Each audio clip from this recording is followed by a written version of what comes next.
Whew.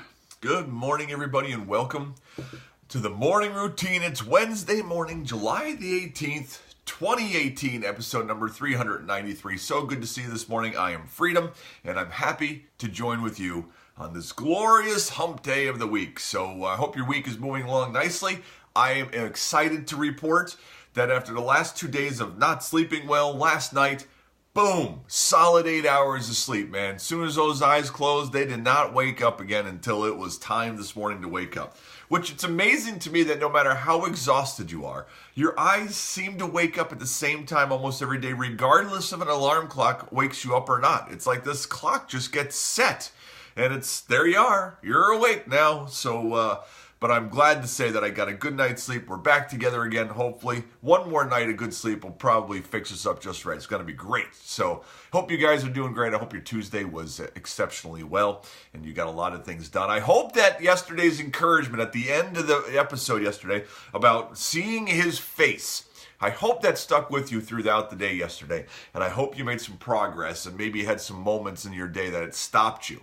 And you're like, wow, I really haven't done that. So I hope that made an impact on you yesterday. It did for me. I know that. So, but we got some great stories ahead this morning here to start our day off together. And just to remind you, like I do every morning, that the articles that we're about to share can be found in their entirety. The links to the original article with all the fact and detail at themorningroutine.live. Also, there's the links to all the different podcast platforms and the YouTube channel and the socials, because yes, we are on Instagram and Twitter. We are on there. Even though I should make a slide here to put it on there, because we are on there. And if you follow them, it'll send you, if you follow socials, you'll get a link on there and a daily update and stuff like that. And of course, as you know, the newsletter every Friday at 10 a.m. Boom, in your inbox. Links to all the stories. So it's all there. Morningroutine.live for you. So, but let's move forward because we do have stories to jump into this morning.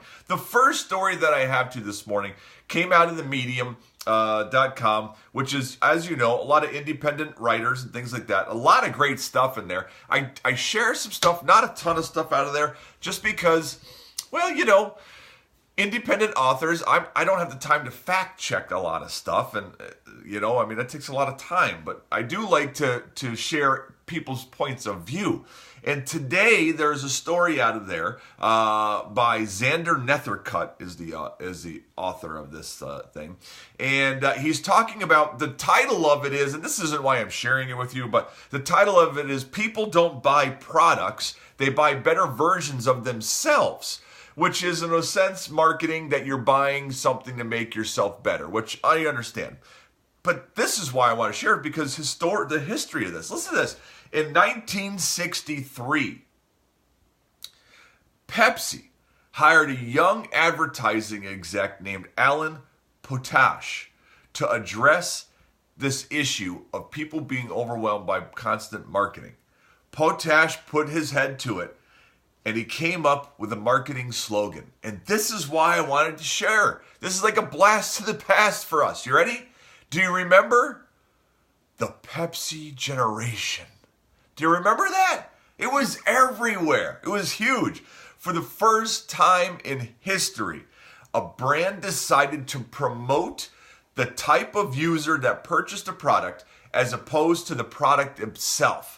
Normally, they promoted the product. This product does this product will do that, this product. No, they didn't say anything about what the product did or was or how it tasted or how many calories. They promoted the type of person that would consume the product. Yes, first time ever in history. I thought that was interesting. Beyond that, Pepsi promoted the idea of an entirely new generation, one free from the manipulative, consumerist messages being perpetrated by the mass media. How did that work, I wonder, long term? Right? Free from the manipulative, consumerist messages being perpetrated by the mass media? I don't think we're free of those today. This group would become to be known as the Pepsi Generation. Yes, the people who are free from being pushed and marketed and brain melded into doing things. Yes, as a result, the Pepsi Generation campaign gained significant market share on Coke. The recipe for its success was simple. Desire's most natural endpoint is consumption. In other words, the campaign simply reimagined what people desired. This generation longed to escape consumerism, and the fact that Pepsi convinced them to do so by embracing consumerism is a testament to the... If you buy Pepsi, it means that you're free of the chains of consumerism, is basically what their marketing slogan was, and it worked. Unbelievable, right? So that was the first time in history. Other companies have done it since then. Apple has done this in a way, right? To think differently was to be an Apple product user. People don't buy products because of what those products do. They buy products because of what they can do or what they imagine they can do with them. Samsung learned the hard way with this, and this article's got a lot of good stuff in it, though, but I just wanted to share that. That was very interesting. The Pepsi Generation had totally forgot about that, and it's a miracle, right? That you could convince people that if you buy this product, you stand for people who don't like buying products. Love it. Anyways, genius. So next article we have up on deck today is out of Bloomberg.com, and it has to do with quitting. Yes, quitting. Out of Bloomberg, a record number of Americans are quitting their jobs.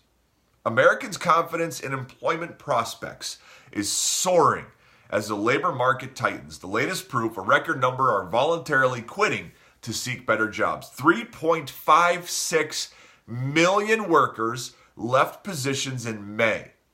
3.56 people quit their jobs in May alone. It's a 17-year high. Sustained wage gains may soon follow because, of course, as people quitting, that's because they're moving on to make more money someplace, which means that there's more wages are higher, right? There's work available for every jobless person in America right now.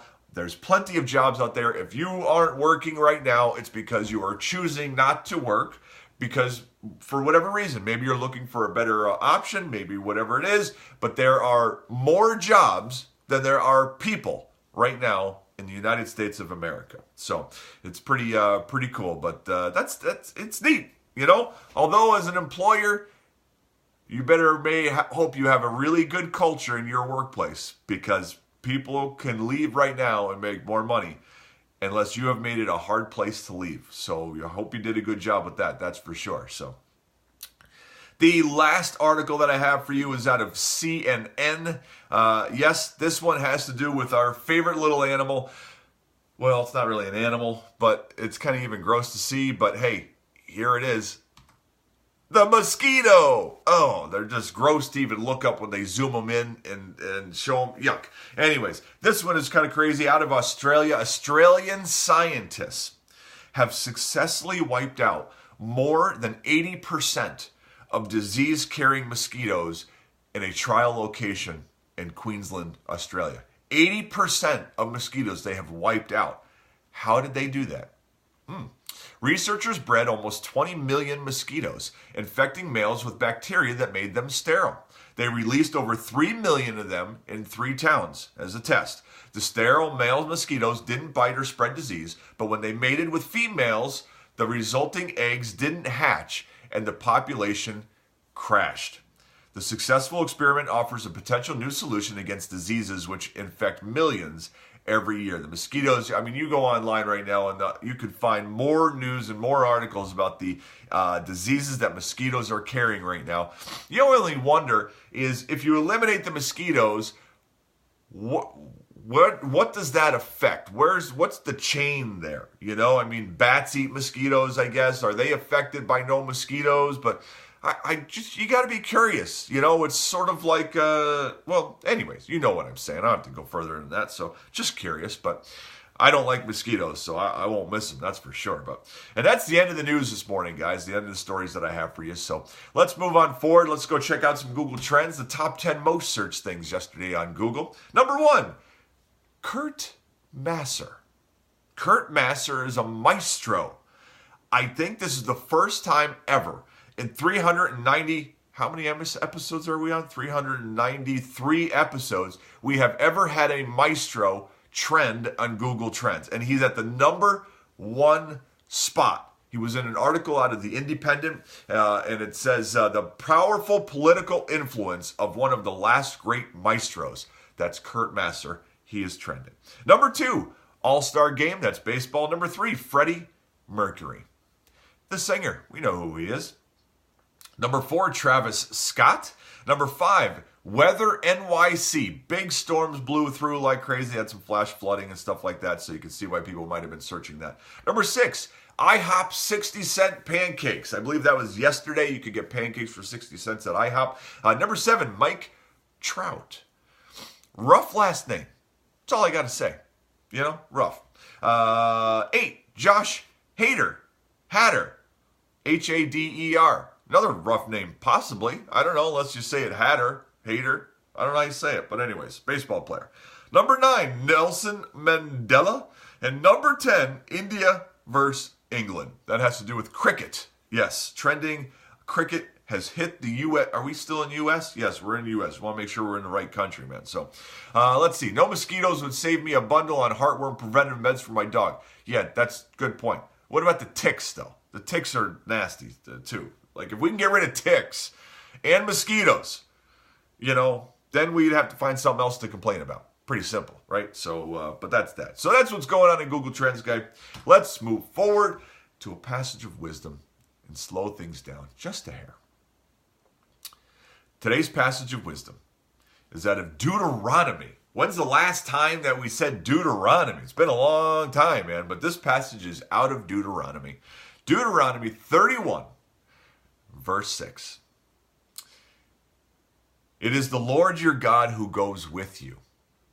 He will not leave you or forsake you. Bang! You know, after yesterday's passage of getting to know his face, knowing who God is, who is he really? Taking the time to slow down and get to know him yourself instead of just soaking in, hearing, seeing, whatever, but slowing down and focusing. This is a passage that speaks to part of who he is. It is the Lord your God who goes with you wherever you go. He will not leave you or forsake you. That's who he is. You know, I don't know about you and what you've been through in your life, you know, and along the way, but I think all of us have experienced being left or being forsaken, whether it was just an easy thing of moving away, they moved, we moved, whether it was because of turmoil and there was an argument and caused separation or forsaken. Maybe it was a friend and had misinformation and it caused a wall and they forsook you. I don't even think that's a word, but you were forsaken because of feelings they had towards you. We have all experienced what that's like. And I think that one of the things with our friends and our spouses and our children and our family, we spend a lot of time making sure that we love them. They know that we love them and that we won't leave them and that we don't, because we don't want them to fear that. Well, guess what? When God is on your side, when you have decided and asked him to be with you, he will never leave you or forsake you. You never even have to wonder if he will. He never will. He goes with you wherever you are. Wherever you go, whatever you do. And he is the most trustworthy person that can walk alongside of you. And I say person because Jesus was a person that walked on the earth, so I can say that. So, guys, let's pray. Let's get this day started. Father, good morning. Father, thank you for this fine Wednesday morning, nice and early. Thank you for the rest that you gave me last night and for those who had a good night's sleep last night and prepared us for this Wednesday, that we would have the energy to attack this day with reckless abandonment. Father, help us see the blessings of the day. Today, some of us might be waking up with troubles on our mind, with challenges on our mind. Help us to see the solutions to those clearly and to see the blessings that are ahead than the adventure of the day. Father, thank you for the passage this morning, a great reminder of one of the aspects of who you are, that you are with us wherever we go. You will not forsake us. We can lean on you. We can count on you. We never have to worry that something's going to happen to cause separation between us. You will always be there. Father, help us lean on you more and depend on you more. Since we have that information, we know that you're there for us. Help us to be a light into the world today and make an impact in the people that are around us. Give us a good spirit, a smile on our face, even in the face of adversity. We love you and we thank you. Amen. And that, my friends, is a wrap. Thanks for being here today on this morning's morning routine. I hope you have a fantastic Wednesday morning. And I hope that you go and you knock them dead. And watch out for the mosquitoes. And until tomorrow, guys, when we meet again, don't you forget that this day, this very Wednesday in July, is a perfect day for you to be exactly who you were meant to be. I love you guys. See you tomorrow.